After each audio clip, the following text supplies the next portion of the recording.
Hello दोस्तों, नमस्कार। मैं भी एक आप सभी का बहुत बहुत स्वागत करता हूं आपके अपने इस उड़ूप परिवार में।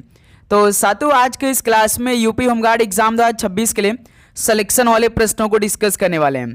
तो साथियों, जैसा कि यूपी होमगार्ड 2026 का एग्जाम 25 अप्रैल से लेकर 27 अप्रैल के बीच होने वाले हैं। आज 2 अप्रैल हो चुका है, तो हमारे पास केवल 23 दिनों का समय बाकी है। ज़्यादा समय हमारे पास बाकी नहीं है। तो इन्हीं 23 दिन में हमें पूरे सिलेबस को कवर करना है। जितने भी इंपॉर्टेंट क्वेश्चन है उसे तैयार कर लेना है अपनी परीक्षा से पहले। तो इस क्लास में हम लोग यूपी होमगार्ड एग्जाम के लिए जो मोस्ट इंपॉर्टेंट क्वेश्चन हो सकते हैं वो सारे क्वेश्चन इस क्लास में हम लोग डिस्कस करने वाले हैं। तो यहाँ से आप जानते हैं कि आपके पेपर में पूरे 100 सवाल केवल जीके से पूछे जाएंगे, दूसरा अन्य सब्जेक्ट नहीं रहने वाले हैं। और आपका पेपर पूरे 2 घंटे में होने वाले हैं। इसी 2 घंटे में आप सभी को जीके का पूरा 100 सवाल दिया जाएगा, जो कि 1 सवाल आप सही करेंगे 2 नंबर, यानी 200 नंबर का आपका पूरा पेपर रहेगा। याद रखिएगा, एक भी प्रश्न पे आप सभी का माइनस मार्किंग नहीं होगा, यानी आप पूरे 100 सवाल को हल करेंगे। और इस क्लास में भी आप पूरे 100 सवाल को अच्छी तरीके से हल करेंगे। जैसे आपके पेपर में सवाल होगा सेम टू सेम वैसे ही प्रश्न आज की इस क्लास में हम लोग डिस्कस करने वाले हैं। और आप सभी का टारगेट हम इस क्लास में दे रहे हैं कि कम से कम आप सभी को खुद से 45 सवाल सही करना है। और डेली जो भी क्लास चलेगी उसमें आप सभी को टारगेट मिलेगा। ठीक है, कल आप सभी की 3 क्लास हो चुकी है, आज आपकी पूरे 3 क्लास होगी। जैसे कि डेली क्लास की टाइमिंग एक सुबह 8 बजे होती है, एक दोपहर 12 बजे और एक रात 8 बजे। सारे क्वेश्चन वेरी वेरी इंपॉर्टेंट होंगे यूपी होमगार्ड एग्जाम की दृष्टि से। ओके, तो चलिए क्लास को शुरू करते हैं। लास्ट में आप सभी से हम स्कोर पूछेंगे कि आप सभी का आज के इस सेशन से कितना स्कोर बना। ओके, तो देखिए आज का पहला प्रश्न आपके स्क्रीन पर। सोच समझकर सभी प्रश्नों का उत्तर करिएगा, लेकिन सभी प्रश्न का उत्तर करिएगा। एक भी प्रश्न पे आप सभी का माइनस मार्किंग नहीं होगा। ठीक है, देखिए निम्नलिखित में से कौन सा अनुच्छेद कहता है कि भारत का उपराष्ट्रपति होना चाहिए, यानी किस अनुच्छेद में यह वर्णन है कि भारत का उपराष्ट्रपति होना चाहिए। तो यह अनुच्छेद 63 में वर्णन है। तो पहले का डी ऑप्शन बिल्कुल राइट आंसर हो जाएंगे। नेक्स्ट अगला सवाल को देखिए, क्वेश्चन नंबर 2 को। उत्तर प्रदेश में किस वर्ष मनरेगा को प्रारंभ किया गया था? उत्तर प्रदेश में किस वर्ष मनरेगा को प्रारंभ किया गया था? तो 2006 में प्रारंभ किया गया था मनरेगा को। डी ऑप्शन बिल्कुल राइट आंसर हो जाएंगे। नेक्स्ट अगला सवाल को देखिए, क्वेश्चन नंबर 3 को। बौद्ध धर्म से संबंधित जातक किसको संदर्भित करता है? बौद्ध धर्म से संबंधित जातक किसको संदर्भित करता है? तो ये बुद्ध के जन्म की कहानियों को संदर्भित करता है, जो बौद्ध धर्म से संबंधित जातक हैं। सी ऑप्शन बिल्कुल राइट आंसर है। अगला सवाल को देखिए, क्वेश्चन नंबर 4 को। उत्तर प्रदेश को कितने शिक्षा मंडलों में बांटा गया है? उत्तर प्रदेश को कितने शिक्षा मंडलों में बांटा गया है? तो पूरे 17 मंडलों में बांटा गया है। ओके, बी ऑप्शन बिल्कुल राइट आंसर हो जाएंगे। नेक्स्ट अगला सवाल को देखिए, क्वेश्चन नंबर 5 को। राष्ट्रीय खेल दिवस किस प्रसिद्ध व्यक्तित्व के जन्मदिन पर मनाया जाता है? बताएंगे आप सभी लोग। राष्ट्रीय खेल दिवस किस प्रसिद्ध व्यक्तित्व के जन्मदिन पर मनाया जाता है? तो मेजर ध्यानचंद जी के जन्मदिन पर राष्ट्रीय खेल दिवस मनाया जाता है। तो सी ऑप्शन बिल्कुल राइट आंसर हो जाएंगे। नेक्स्ट अगला सवाल को देखिए, क्वेश्चन नंबर 6 को। किसको अक्सर पश्चिमी सभ्यता का इनक्यूबेटर कहा जाता है?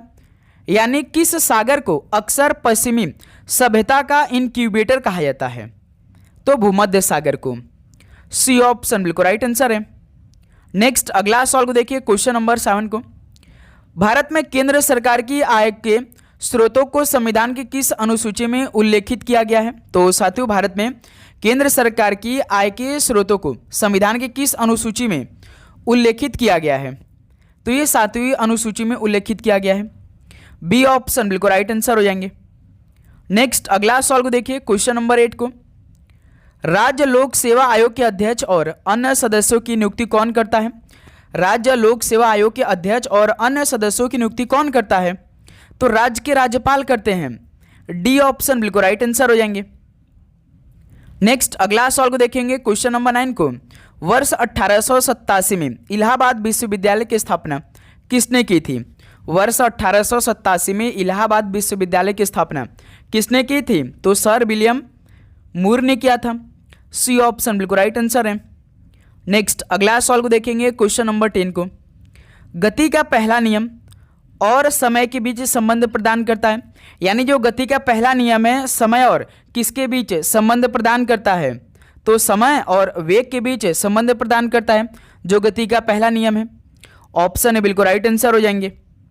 नेक्स्ट अगला सवाल को देखिए, क्वेश्चन नंबर 11 को, पश्मीना शॉल कहाँ से आती है? बताइए, जो पश्मीना शॉल है ये कहाँ से आती है, यानी किस राज्य से आती है? तो ये जम्मू और कश्मीर से आती है। डी ऑप्शन बिल्कुल राइट आंसर हो जाएंगे।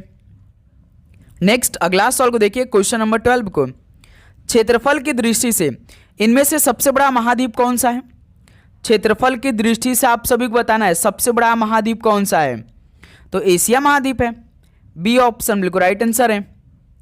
अगला सवाल को देखिए, क्वेश्चन नंबर 13 को, व्यापारी और बुनकरों के बीच व्यवस्था का वर्णन करने के लिए किस शब्द का प्रयोग किया जाता है?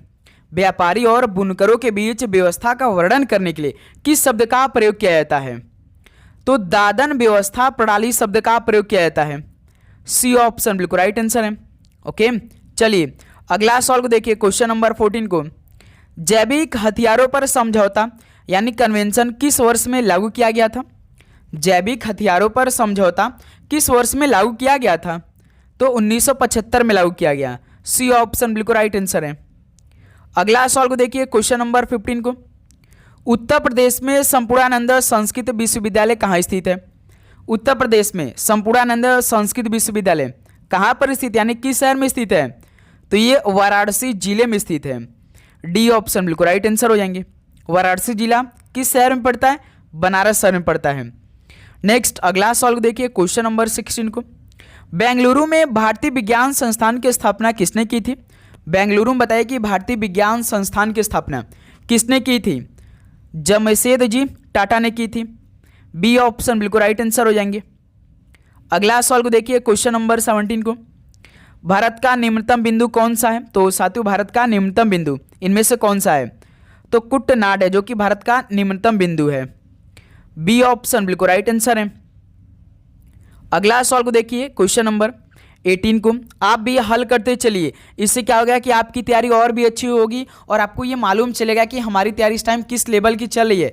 और यूपी होमगार्ड के पेपर में जीके के बहुत आसान सवाल पूछे जाएंगे और कोई दूसरा सब्जेक्ट के सवाल नहीं पूछे जाएंगे पेपर में, केवल जीके से पूरे 100 सवाल पूछा जाएगा। ये तो आप सभी को मालूम होगा। भरतनाट्यम दक्षिणी भारत के किस राज्य का शास्त्रीय नृत्य है? बताइए, भरतनाट्यम दक्षिणी भारत के किस राज्य का ये शास्त्रीय नृत्य है? तो ये तमिलनाडु राज्य का शास्त्रीय नृत्य है भरतनाट्यम। ऑप्शन है राइट आंसर है। अगला सवाल को देखिए, क्वेश्चन नंबर 19 को, पराबैंगनी बी किरण को अवशोषित करने वाली ओजोन परत किस वायुमंडलीय स्तर में स्थित है? पराबैंगनी बी किरण को अवशोषित करने वाली ओजोन परत किस वायुमंडलीय स्तर में ये स्थित है? तो ये समताप मंडल में स्थित है। सी ऑप्शन राइट आंसर है। अगला सवाल को देखिए, क्वेश्चन नंबर 20 को, नेताजी सुभाष चंद्र बोस ने 1943 में आज़ाद भारत की सरकार के गठन की घोषणा कहाँ की थी? नेताजी सुभाष चंद्र बोस ने 1943 में आज़ाद भारत की सरकार के गठन की घोषणा कहाँ पर की थी, यानी किस शहर में, यानी किस देश में की थी? तो सिंगापुर में की थी। ऑप्शन है बिल्कुल राइट आंसर हो जाएंगे। नेक्स्ट अगला सवाल को देखिए, क्वेश्चन नंबर 21 को, व्यक्तिगत सत्याग्रह आंदोलन का पहला सत्याग्रही कौन था? व्यक्तिगत सत्याग्रह आंदोलन का पहला सत्याग्रही इनमें से कौन था? तो वो विनोबा भावे थे। सी ऑप्शन बिल्कुल राइट आंसर है। अगला सवाल को देखिए, क्वेश्चन नंबर 22 को, भारत की सबसे तेज ट्रेन किसको नई दिल्ली और झांसी के बीच 1988 में शुरू किया गया था? भारत की सबसे तेज ट्रेन कौन सी है जिसको नई दिल्ली और झांसी के बीच 1988 में शुरू किया गया था? वो शताब्दी एक्सप्रेस है। ऑप्शन है बिल्कुल राइट आंसर है। चलिए अगला सवाल को देखिए, क्वेश्चन नंबर 23 को, निम्नलिखित में से कौन राइट टू रिकॉल से सशक्त है? इनमें से कौन राइट टू रिकॉल से सशक्त है? तो नागरिक है। ऑप्शन है बिल्कुल राइट आंसर हो जाएंगे। नेक्स्ट अगला सवाल को देखिए, क्वेश्चन नंबर 24 को, भारतीय विश्वविद्यालय अधिनियम 1904 को जब पारित किया गया था इनमें से कौन भारत का वायसराय था? भारतीय विश्वविद्यालय अधिनियम 1904 को जब पारित किया गया तब उस समय भारत का वायसराय कौन था? तो लॉर्ड कर्जन थे। डी ऑप्शन बिल्कुल राइट आंसर हो जाएंगे। नेक्स्ट अगला सवाल कॉल करिए, क्वेश्चन नंबर 25 को, सूर्य की चमकीला बाह्य परत को जाना जाता है किस नाम से? बताइए, सूर्य की चमकीली बाह्य परत को किस नाम से जाना जाता है? तो फोटोस्फीयर के नाम से जाना जाता है। ऑप्शन बिल्कुल राइट आंसर हो जाएंगे। अगला सवाल को देखिए, क्वेश्चन नंबर 26 को, पौधों को नाइट्रेट आयनों की आवश्यकता क्यों होती है? तो साथियों, पौधों को नाइट्रेट आयनों की आवश्यकता क्यों होती है? क्योंकि प्रोटीन तैयार करने के लिए। ऑप्शन है बिल्कुल राइट आंसर हो जाएंगे। अगला सवाल को देखिए, क्वेश्चन नंबर 27 को, पुरी के जगन्नाथ मंदिर में किन तीन देवताओं की मूर्तियां स्थापित है? तो साथियों, पुरी के जगन्नाथ मंदिर में किन तीन देवताओं की मूर्तियां स्थापित किया गया है? तो एक भगवान जगन्नाथ जी की, बलभद्र जी की और सुभद्रा जी की। तो सी ऑप्शन बिल्कुल राइट आंसर हो जाएंगे। नेक्स्ट अगला सवाल को हल करिए, क्वेश्चन नंबर 28, और सभी प्रश्नों का उत्तर आप तैयार भी कर लेंगे इसी क्लास में, दूसरी बार आपको क्लास देखने की आवश्यकता ना हो, ठीक है। निम्नलिखित में से क्या रेडियो एक्टिव क्षय का एक प्रकार नहीं है? तो इनमें से क्या रेडियो एक्टिव क्षय का एक प्रकार नहीं है? तो वो डेल्टा क्षय नहीं है। बी ऑप्शन बिल्कुल राइट आंसर है। नेक्स्ट अगला सवाल को देखिए, क्वेश्चन नंबर 29 को, प्रथम राष्ट्रीय खनिज नीति घोषणा किस वर्ष में की गई थी? प्रथम राष्ट्रीय खनिज नीति घोषणा किस वर्ष में की गई थी? तो 1993 में की गई थी। सी ऑप्शन बिल्कुल राइट आंसर है। अगला सवाल को देखिए, क्वेश्चन नंबर 30 को, तंजावुर और चिदम्बरम में भव्य शिव मंदिरों का निर्माण किसने करवाया था? तंजावुर और चिदम्बरम में भव्य शिव मंदिरों का निर्माण किसने करवाया था? तो चोल ने करवाए थे। ऑप्शन बिल्कुल राइट आंसर हो जाएंगे। नेक्स्ट अगला सवाल को देखिए, क्वेश्चन नंबर 31 को, विश्व प्रयोगशाला पशु दिवस की स्थापना किस संगठन ने की थी? विश्व प्रयोगशाला पशु दिवस की स्थापना किस संगठन ने की थी? तो ये सवाल आप तैयार रखिएगा भाई। NAVS संगठन ने इस संगठन की मतलब की स्थापना किया था, विश्व प्रयोगशाला पशु दिवस की। तो डी ऑप्शन बिल्कुल राइट आंसर है। नेक्स्ट अगला सवाल को देखिए, क्वेश्चन नंबर 32 को, कौन सा जल डमरू मध्य अमेरिका और रूस को अलग करता है?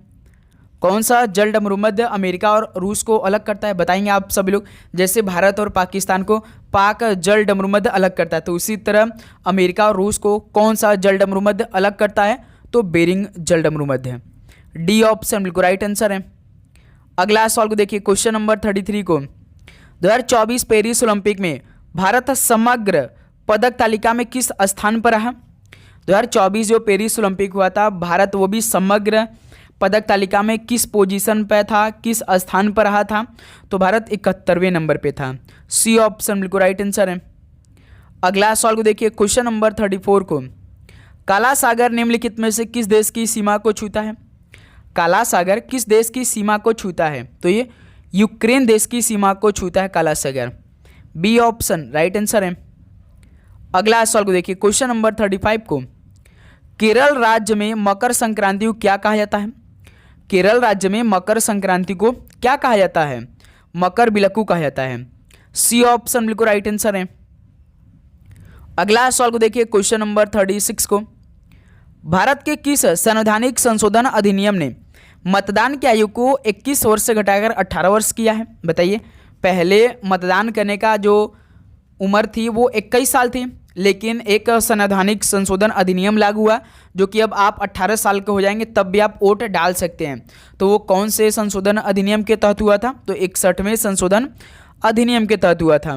तो इस सवाल का बी ऑप्शन परफेक्ट आंसर है। नेक्स्ट अगला सवाल को देखिए, क्वेश्चन नंबर 37 को, भारतीय संसद के निचले सदन लोकसभा में महिलाओं के प्रतिनिधित्व वर्तमान प्रतिशत कितना है? भारतीय संसद के निचले सदन लोकसभा में महिलाओं के प्रतिनिधित्व वर्तमान प्रतिशत कितना रखा गया है? तो 13.63% है भाई। सी ऑप्शन राइट आंसर है। अगला सवाल को देखिए, क्वेश्चन नंबर 38 को, पारिस्थितिकी का जनक किसे कहा जाता है? पारिस्थितिकी का जनक किसे कहा जाता है? अलेक्जेंडर वॉन हम्बोल्ट को कहा जाता है। डी ऑप्शन राइट आंसर है। अगला सवाल को देखिए, क्वेश्चन नंबर 39 को, उत्तर प्रदेश की 10 की वृद्धि दर कितनी है? उत्तर प्रदेश की 10 की वृद्धि दर कितने परसेंटेज की है? 20.23% की है। ऑप्शन राइट आंसर है। नेक्स्ट, और आप चैनल पे नए हैं तो चैनल को सब्सक्राइब करके नोटिफिकेशन को भी ऑन कर लेंगे, क्योंकि ये क्लास आपके पूरे एग्जाम तक चलने वाली है। ठीक है मेरे दोस्त, तो आप नोटिफिकेशन को ऑन करके रखिए। उत्तर प्रदेश के निम्नलिखित जिलों में से कौन सा नेपाल के साथ सीमा साझा नहीं करता है? तो उत्तर प्रदेश का ऐसा कौन सा जिला जो कि नेपाल देश के साथ सीमा साझा नहीं करता है? तो वो कुशीनगर है भाई। सी ऑप्शन राइट आंसर है। अगला सवाल को देखिए, क्वेश्चन नंबर 41 को, मगध साम्राज्य की स्थापना किसने की थी? मगध साम्राज्य की स्थापना किसने की थी? बिंबिसार ने की थी। ऑप्शन राइट आंसर है। नेक्स्ट अगला सवाल कॉल करिए, क्वेश्चन नंबर 42 को, एंग्लो इंडियन समुदाय के सदस्यों की अधिकतम संख्या क्या है जिन्हें राष्ट्रपति द्वारा लोकसभा में नामांकित किया जा सकता है? एंग्लो इंडियन समुदाय के सदस्यों की अधिकतम संख्या क्या है जिन्हें राष्ट्रपति द्वारा लोकसभा में नामांकित किया जा सकता है? बताइए कितना मैक्सिमम संख्या है? तो पूरे 4 हैं। बी ऑप्शन राइट आंसर है। नेक्स्ट अगला सवाल को देखिए, क्वेश्चन नंबर 43 को, सैयद वंश का संस्थापक कौन था? सैयद वंश का संस्थापक कौन था? खिज्र खान था। डी ऑप्शन राइट आंसर है। नेक्स्ट अगला सवाल को देखिए, क्वेश्चन नंबर 44 को, लार में मौजूद उस एंजाइम का नाम बताइए जो कार्बोहाइड्रेट पर काम करता है। तो लार में मौजूद उस एंजाइम का नाम बताना जो कि कार्बोहाइड्रेट पर काम करता है, तो उसका नाम एमाइलेस है। डी ऑप्शन राइट आंसर है। नेक्स्ट अगला सवाल को देखिए, क्वेश्चन नंबर 45 को, राजगिरी का किला किसने बनवाया था? राजगिरी का किला किसने बनवाया था? तो अजातशत्रु ने बनवाया था। डी ऑप्शन राइट आंसर है। अगला सवाल को देखिए, क्वेश्चन नंबर 46 को, बुलंद दरवाजा कहाँ स्थित है? बुलंद दरवाजा तो ये फतेहपुर सिकरी में स्थित है। बी ऑप्शन राइट आंसर है। नेक्स्ट अगला सवाल कॉल करिए, क्वेश्चन नंबर 47 को, मराठों द्वारा जागीरों के लिए कौन सा शब्द इस्तेमाल किया गया था? मराठों द्वारा जागीरों के लिए कौन सा शब्द इस्तेमाल किया गया था? तो सरंजाम शब्द का प्रयोग किया गया था, नहीं सरंजाम शब्द का इस्तेमाल किया गया था मराठों द्वारा जो जागीर थे इनके लिए। ऑप्शन है बिल्कुल राइट आंसर है। नेक्स्ट अगला सवाल को देखिए, क्वेश्चन नंबर 48 को, भारतीय संविधान का कौन सा अनुच्छेद है केंद्र शासित प्रदेशों के उच्च न्यायालयों से संबंधित है? भारतीय संविधान का कौन सा अनुच्छेद है केंद्र शासित प्रदेशों के उच्च न्यायालयों से संबंधित है? तो अनुच्छेद 241 है। ऑप्शन है बिल्कुल राइट आंसर है। इसमें आपको ना हर एक टॉपिक के सवाल मिल जाएंगे। ओके, देखिए ग्लोबल इंडिया एआई शिखर सम्मेलन 2024 कहाँ आयोजित किया गया था? ग्लोबल इंडिया एआई शिखर सम्मेलन 2024 ये कहाँ पर आयोजित किया गया था? तो ये भारत की राजधानी नई दिल्ली में किया गया था। सी ऑप्शन राइट आंसर है। अगला सवाल कॉल करिए, क्वेश्चन नंबर 50 को, शहरों और उनके संस्थापकों के युग्मों में से कौन सा सुमेलित है, यानी कौन सा सही है? जैसे जौनपुर शहर का फिरोज शाह तुगलक ने बिल्कुल ठीक किया था। आगरा शहर सिकंदर लोडी ठीक है। बदायूं में जामा मस्जिद इल्तुतमिश ने, यानी उपरोक्त सभी हो जाएगा। यह आपका उपरोक्त सभी बिल्कुल ठीक है, तो डी ऑप्शन राइट आंसर है। नेक्स्ट अगला सवाल को देखिए, क्वेश्चन नंबर 51 को, उत्तर प्रदेश का मलियाबाद प्रसिद्ध किसके लिए? उत्तर प्रदेश का जो मलियाबाद है वो किसके लिए प्रसिद्ध है? तो वो दशहरी आम के लिए प्रसिद्ध है। डी ऑप्शन राइट आंसर है। अगला सवाल को देखिए, क्वेश्चन नंबर 52 को, उष्णकटिबंधीय कांटेदार वन सामान्यतः उत्तर प्रदेश राज्य के किस भाग में पाए जाते हैं? उष्णकटिबंधीय कांटेदार वन सामान्यतः उत्तर प्रदेश राज्य के किस भाग में पाए जाते हैं? तो ये दक्षिण पश्चिमी क्षेत्र में पाए जाते हैं। बी ऑप्शन बिल्कुल राइट आंसर है। अगला सवाल को देखिए, क्वेश्चन नंबर 53 को, उस विधि की पहचान करें जिसका उपयोग कार्बनिक यौगिकों को शुद्ध करने के लिए नहीं किया जाता है। उस विधि की पहचान करें जिसका उपयोग कार्बनिक यौगिकों को शुद्ध करने के लिए नहीं किया जाता है। तो भाई अवसादन का प्रयोग नहीं किया जाता है। तो डी ऑप्शन इस सवाल का परफेक्ट आंसर है। ओके, नेक्स्ट अगला सवाल कॉल करिए, क्वेश्चन नंबर 54 को, धौलावीरा यूनेस्को की विश्व विरासत सूची में शामिल होने वाला किस नंबर का ये भारतीय स्थल है? धौलावीरा यूनेस्को के विश्व विरासत सूची में शामिल होने वाला किस नंबर के भारतीय स्थल है? सभी बताएंगे, मोस्ट इंपॉर्टेंट सवाल है। तो ये 40वां भारतीय स्थल है। सी ऑप्शन राइट आंसर है। नेक्स्ट अगला सवाल को देखिए, क्वेश्चन नंबर 55 को, भारत की संसद द्वारा मातृत्व लाभ अधिनियम किस वर्ष अधिनियमित किया गया था? भारत की संसद द्वारा मातृत्व लाभ अधिनियम किस वर्ष अधिनियमित किया गया था? तो ये 1961 में अधिनियमित किया गया। डी ऑप्शन बिल्कुल राइट आंसर हो जाएंगे। अगला सवाल को देखिए, क्वेश्चन नंबर 56 को, नाटो का मुख्यालय कहाँ स्थित है? नाटो का हेडक्वार्टर कहाँ स्थित है? तो ब्रुसेल्स में स्थित है। सी ऑप्शन राइट आंसर है। अगला सवाल को देखिए, क्वेश्चन नंबर 57 को, निम्नलिखित में से कौन सा मौद्रिक नीति का प्रत्यक्ष साधन है? मौद्रिक नीति का प्रत्यक्ष साधन इनमें से कौन सा है? तो CRR है। डी ऑप्शन राइट आंसर है। चलिए अगला सवाल को देखिए, क्वेश्चन नंबर 58 को। प्राचीन शहर चंपा को किस महाजनपद की राजधानी माना जाता है? बताइए, प्राचीन शहर चंपा को कौन से महाजनपद की राजधानी माना जाता है? तो अंग महाजनपद की राजधानी माना जाता है, जो कि प्राचीन शहर चंपा है। इसको सी ऑप्शन राइट आंसर है।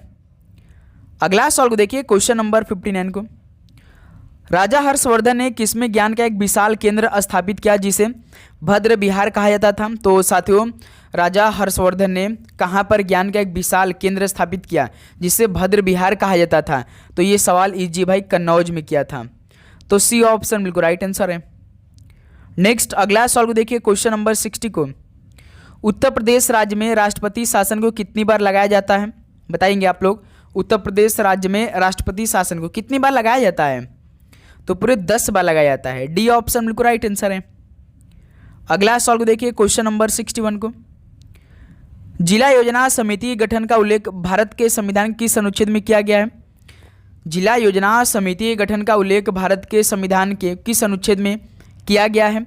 तो अनुच्छेद 243 जेड डी में किया गया है। ऑप्शन बिल्कुल राइट आंसर है। अगला सवाल को देखिए, क्वेश्चन नंबर 62 को। आल्प्स पर्वत किस प्रकार के पर्वत हैं? आल्प्स पर्वत किस प्रकार के पर्वत हैं? तो ये वलित प्रकार के पर्वत हैं। तो बी ऑप्शन बिल्कुल राइट आंसर है।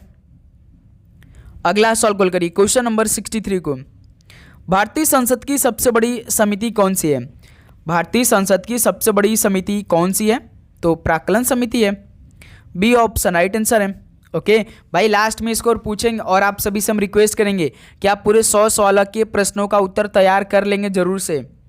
ओके, पद्म भूषण किशोरी अमोनकर निम्नलिखित में से किस घराने से संबंधित है? पद्म भूषण किशोरी अमोनकर ये किस घराने से संबंधित हैं? तो बताइए।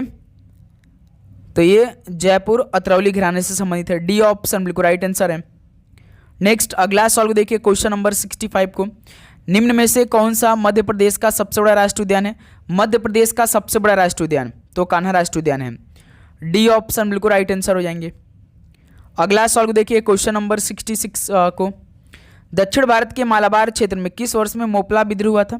बताइए, दक्षिण भारत के मालाबार क्षेत्र में किस वर्ष में मोपला विद्रोह हुआ था, यानी केरल राज्य में मोपला विद्रोह हुआ था, जो कि दोस्त मेरे 1921 में हुआ था। सी ऑप्शन राइट आंसर है। अगला सवाल को देखिए, क्वेश्चन नंबर 67 को। भारतीय टी बोर्ड का प्रधान कार्यालय कहाँ स्थित है? भारतीय टी बोर्ड का प्रधान कार्यालय कहाँ पर स्थित है? तो ये कोलकाता शहर में स्थित है। सी ऑप्शन राइट आंसर है। नेक्स्ट अगला सवाल को देखिए, क्वेश्चन नंबर 68 को। अजंता के चित्र किस धर्म से संबंधित है? अजंता के चित्र किस धर्म से संबंधित है? तो ये बौद्ध धर्म से संबंधित है। सी ऑप्शन राइट आंसर है। नेक्स्ट अगला सवाल को देखिए, क्वेश्चन नंबर 69 को। क्षेत्रीय अंतर सरकारी संगठन आसियान में सदस्य राष्ट्रों की संख्या कितनी है? बताइए, क्षेत्रीय अंतर सरकारी संगठन जो आसियान है इसमें सदस्य राष्ट्रों की संख्या कितनी है? तो पूरे 11 हैं। डी ऑप्शन बिल्कुल राइट आंसर है। नेक्स्ट अगला सवाल कॉल करिए, क्वेश्चन नंबर 70 को। हिंदू कैलेंडर के अनुसार दिवाली निम्नलिखित में से किस महीने में आती है? हिंदू कैलेंडर के अनुसार दिवाली किस महीने में आती है? तो कार्तिक महीने में आती है। डी ऑप्शन बिल्कुल राइट आंसर है। अगला सवाल को देखिए, क्वेश्चन नंबर 71 को। संयुक्त राष्ट्र विकास कार्यक्रम यानी यूएनडीपी की स्थापना कब की गई थी? बताइए, संयुक्त राष्ट्र विकास कार्यक्रम की स्थापना कब की गई थी? तो दोस्त मेरे 1965 में की गई। बी ऑप्शन बिल्कुल राइट आंसर है। नेक्स्ट अगला सवाल को देखिए, क्वेश्चन नंबर 72 को। ढांग किस नृत्य का प्रमुख वाद्य है? बताइए, ढांग किस नृत्य का प्रमुख वाद्य है? तो ये काठी का। डी ऑप्शन बिल्कुल राइट आंसर है। अगला सवाल को देखिए, क्वेश्चन नंबर 73 को। महाबलीपुरम का सौर मंदिर जो कि अपनी शैल कर्तित वास्तुकला के लिए उल्लेखनीय किस राजा के शासनकाल के दौरान बनाया गया था? बताइए, महाबलीपुरम का सौर मंदिर ये किस राजा के शासनकाल के दौरान बनाया गया था? तो नरसिंह वर्मन द्वितीय जो कि राज सिम्हा के समय बनाया गया था। तो सी ऑप्शन बिल्कुल राइट आंसर है। अगला सवाल को देखिए, क्वेश्चन नंबर 74 को।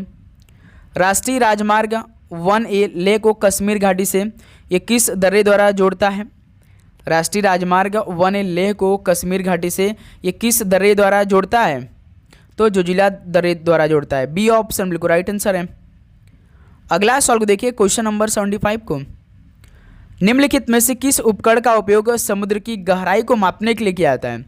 तो साथियों किस उपकरण का उपयोग समुद्र की गहराई को मापने के लिए किया जाता है? तो फैदोमीटर का उपयोग किया जाता है भाई समुद्र की गहराई को मापने के लिए। तो सी ऑप्शन राइट आंसर है। अगला सॉल्व देखिए क्वेश्चन नंबर 76 को। अवध का पहला नवाब कौन था? तो दोस्त मेरे अवध का पहला नवाब कौन था? सादत अली खान प्रथम थे। सी ऑप्शन राइट आंसर है। नेक्स्ट अगला सॉल्व देखिए क्वेश्चन नंबर 77 को। भारत में बैंकों का राष्ट्रीयकरण किस वर्ष में शुरू हुआ था? भारत में बैंकों का राष्ट्रीयकरण किस वर्ष में शुरू हुआ था? तो 1969 में हुआ था। बी ऑप्शन बिल्कुल राइट आंसर हो जाएंगे। नेक्स्ट अगला सॉल्व देखिए क्वेश्चन नंबर 78 को। रोजगार का प्रतिष्ठित सिद्धांत किससे संबंधित है? रोजगार का प्रतिष्ठित सिद्धांत ये किससे संबंधित है? तो पूर्ण रोजगार से संबंधित है। बी ऑप्शन राइट आंसर है। अगला सॉल्व देखिए क्वेश्चन नंबर 79 को। अकबर का मकबरा निम्नलिखित में से किस स्थान पर स्थित है? अकबर का मकबरा किस स्थान पर स्थित है? तो ये सिकंदरा में स्थित है। ऑप्शन भी बिल्कुल राइट आंसर है। चलिए अगला सॉल्व देखिए क्वेश्चन नंबर 80 को। भारत में न्यायपालिका का कार्यपालिका से पृथक्करण किसके द्वारा किया जाता है? यानी भारत में न्यायपालिका का जो कार्यपालिका से अलगाव होता है वो किसके द्वारा किया जाता है? तो दोस्त मेरे याद रखिए राज्य की नीति के निदेशक तत्व द्वारा किया जाता है। तो बी ऑप्शन बिल्कुल राइट आंसर है। जो डीपीएसपी है भाई जो कि आयरलैंड देश के संविधान से अपनाया गया है, आर्टिकल 36 से 51 के बीच में है, भाग चौथे में शामिल है। ठीक है। क्वेश्चन नंबर 81 देखिए। भारत में किसी राज्य की पहली महिला डीजीपी कौन थी? भारत में किसी राज्य की पहली महिला डीजीपी इनमें से कौन बनी थी? तो कंचन चौधरी भट्टाचार्य बनी थी। डी ऑप्शन बिल्कुल राइट आंसर हो जाएंगे। अगला सवाल देखिए क्वेश्चन नंबर 82 को। निम्न में से कौन से राज्य से कुचिपुड़ी नृत्य की शुरुआत हुई? किस राज्य से कुचिपुड़ी नृत्य की शुरुआत हुई थी? तो आंध्र प्रदेश हुई थी। बी ऑप्शन बिल्कुल राइट आंसर हो जाएंगे। ओके, ये मोस्ट इंपॉर्टेंट सवाल है भाई, ध्यान रखिएगा। अगला सवाल देखिए क्वेश्चन नंबर 83 को। केलुचौड़ महापात्र निम्न में से किस श्रेणी के नृत्य के प्रतिपादक थे? केलुचौड़ महापात्र ये किस श्रेणी के नृत्य के प्रतिपादक थे? तो उड़ीसी के थे। डी ऑप्शन राइट आंसर है। अगला सवाल देखिए क्वेश्चन नंबर 84 को। पश्चिम से पूर्व की ओर महाजनपदों का सही क्रम क्या है? पश्चिम से पूर्व की ओर महाजनपदों का सही क्रम क्या है? तो अवंती है, चेदी है, वत्स है, मगध है और अंग है। यही आपका परफेक्ट क्रम ठीक है। तो सी ऑप्शन राइट आंसर है। अगला सवाल देखिए क्वेश्चन नंबर 85 को। वह स्तनपायी जो अंडे देता है, तो वह कैसा कौन सा स्तनपायी है जो कि अंडे दे रहा है? तो बत्तख, बिल, प्लेटिपस है। डी ऑप्शन बिल्कुल राइट आंसर है। अगला सवाल देखिए क्वेश्चन नंबर 86 को। निम्नलिखित में कौन जनसंख्या वृद्धि के घटक नहीं है? कौन जनसंख्या वृद्धि का घटक नहीं है? तो लिंगानुपात नहीं है। डी ऑप्शन राइट आंसर है। अगला सवाल देखिए क्वेश्चन नंबर 87 को। भारतीय राष्ट्रीय कांग्रेस के संस्थापक कौन थे? भारतीय राष्ट्रीय कांग्रेस के संस्थापक कौन थे? तो ए.ओ. ह्यूम थे। सी ऑप्शन राइट आंसर है, जो कि 1885 में हुआ था। नेक्स्ट अगला सवाल देखिए क्वेश्चन नंबर 88 को। भारत में निम्नलिखित में से कौन सा त्यौहार बसंत ऋतु के आगमन का स्वागत करने के लिए मनाया जाता है? बताइए भारत में ऐसा कौन सा त्यौहार है जो कि बसंत ऋतु के आगमन का स्वागत करने के लिए मनाया जाता है? तो वो होली त्यौहार है भाई। डी ऑप्शन राइट आंसर है। अगला सवाल देखिए क्वेश्चन नंबर 89 को। बाल एवं किशोर श्रम यानी निषेध एवं विनियमन अधिनियम किस वर्ष लागू हुआ? बताइए बाल एवं किशोर श्रम अधिनियम किस वर्ष लागू हुआ था? तो ये 1986 में लागू हुआ। ऑप्शन बिल्कुल राइट आंसर है। अगला सवाल देखिए क्वेश्चन नंबर 90 को। डीजल इंजन कहाँ बनाए जाते हैं? बताइए डीजल इंजन जो होते हैं वो कहाँ बनाए जाते हैं? तो ये वाराणसी जिले में बनाए जाते हैं। सी ऑप्शन राइट आंसर है। अगला सवाल देखिए क्वेश्चन नंबर 91 को। जनगणना 2011 के अनुसार उत्तर प्रदेश की साक्षरता दर क्या है? जनगणना 2011 के रिपोर्ट के अनुसार आपको बताना है कि यूपी की साक्षरता दर क्या है? तो 67.7% है। सी ऑप्शन राइट आंसर है। अगला सवाल देखिए क्वेश्चन नंबर 92 को। भारत में निर्देशात्मक योजना को ये किस पंचवर्षीय योजना के दौरान अपनाया गया था? तो साथियों भारत में जो निर्देशात्मक योजना है ये किस पंचवर्षीय योजना के दौरान अपनाया गया था? तो 8वीं पंचवर्षीय योजना के दौरान अपनाया गया था। सी ऑप्शन राइट आंसर है। अगला सॉल्व देखिए क्वेश्चन नंबर 93 को। निम्नलिखित में से किस संशोधन द्वारा मौलिक कर्तव्यों को संविधान में जोड़ा गया? किस संशोधन द्वारा मौलिक कर्तव्यों को संविधान में जोड़ा गया था? तो 42वें संविधान संशोधन अधिनियम के तहत। ऑप्शन राइट आंसर है। अगला सॉल्व देखिए क्वेश्चन नंबर 94 को। एक ध्वनि तरंग की प्रबलता ये किसके द्वारा निर्धारित की जाती है? तो साथियों एक ध्वनि तरंग की प्रबलता किसके द्वारा निर्धारित की जाती है? तो आयाम के द्वारा निर्धारित की जाती है। बी ऑप्शन बिल्कुल राइट आंसर है। अगला सॉल्व देखिए क्वेश्चन नंबर 95 को। निम्नलिखित में से कौन सा जापान द्वीप समूह का सबसे बड़ा द्वीप है? जापान द्वीप समूह का सबसे बड़ा द्वीप कौन सा है? तो होन्शु द्वीप है। ऑप्शन बिल्कुल राइट आंसर है। अगला सॉल्व देखिए क्वेश्चन नंबर 96 को। निम्नलिखित में से तुगलकाबाद शहर किसने बनवाया था? तो साथियों तुगलकाबाद शहर किसने बनवाया था? तो गियासुद्दीन तुगलक ने बनवाया था। डी ऑप्शन बिल्कुल राइट आंसर हो जाएंगे। नेक्स्ट अगला सॉल्व देखिए क्वेश्चन नंबर 97 को। चीन ने तिब्बत पर आक्रमण कब किया? यानी किस वर्ष में चीन ने तिब्बत पर आक्रमण कर दिया था? तो 1950 में। डी ऑप्शन राइट आंसर है। नेक्स्ट अगला सॉल्व देखिए क्वेश्चन नंबर 98 को। सत्रिया नृत्य का संबंध किस राज्य से? सत्रिया नृत्य का संबंध तो असम से है। बी ऑप्शन राइट आंसर है। अगला सॉल्व देखिए क्वेश्चन नंबर 99 को। मध्य प्रदेश में कितनी जनसंख्या पर ग्राम पंचायत का गठन किया जाता है? तो साथियों मध्य प्रदेश में कितनी जनसंख्या पर ग्राम पंचायत का गठन किया जाता है? तो पूरे 1000 पर ही। ऑप्शन बिल्कुल राइट आंसर है। चलिए लास्ट सवा सवाल हॉल करिए आप लोग। तो कोशिका में ऊर्जा उत्पादन का सक्रिय स्थान कौन सा है? कोशिका में ऊर्जा उत्पादन का सक्रिय स्थान कौन सा है? तो सूत्रकणिका है। सी ऑप्शन बिल्कुल राइट आंसर हो जाएंगे। तो ये दोस्त मेरे 100 सवाल पूरा हो गया। अब बताइए कि आप सभी का इन 100 सवाल में से कितना स्कोर बना? भाई बहुत मेहनत के बाद ये क्लास बनती है, ये पेपर बनती है, तो आप सभी को डेली पूरा क्लास करनी है। और आप चैनल पे नए तो सब्सक्राइब करने के बाद नोटिफिकेशन को मेरे दोस्त ऑन जरूर करके रखिए। ओके भाई, क्योंकि क्लास एक भी दिन का मिस ना हो आप सभी से। तो चलिए इस क्लास को यहीं पे समाप्त करते हैं। मिलते हैं 12 बजे एक नए क्लास के साथ। तो आप सभी को एग्ज़ाम के लिए बेस्ट ऑफ लक। ज़्यादा समय नहीं है तो आप लोग इस टाइम अधिक से अधिक पढ़ाई पर समय दीजिए, अधिक से अधिक क्वेश्चनों का प्रैक्टिस करिए, जिससे आपका अच्छा स्कोर बने पेपर में और आप इस बार कट ऑफ को क्लियर करें। और इस बार कट ऑफ भी हाई जाने वाली है, ध्यान रखिएगा। ठीक है, सभी पढ़ कर आए होंगे जीके के सभी सवाल। तो चलिए मिलते हैं एक और नए क्लास के साथ। आप सभी को जय हिंद, जय भारत। पढ़ाई करते रहिए। All the very best. धन्यवाद।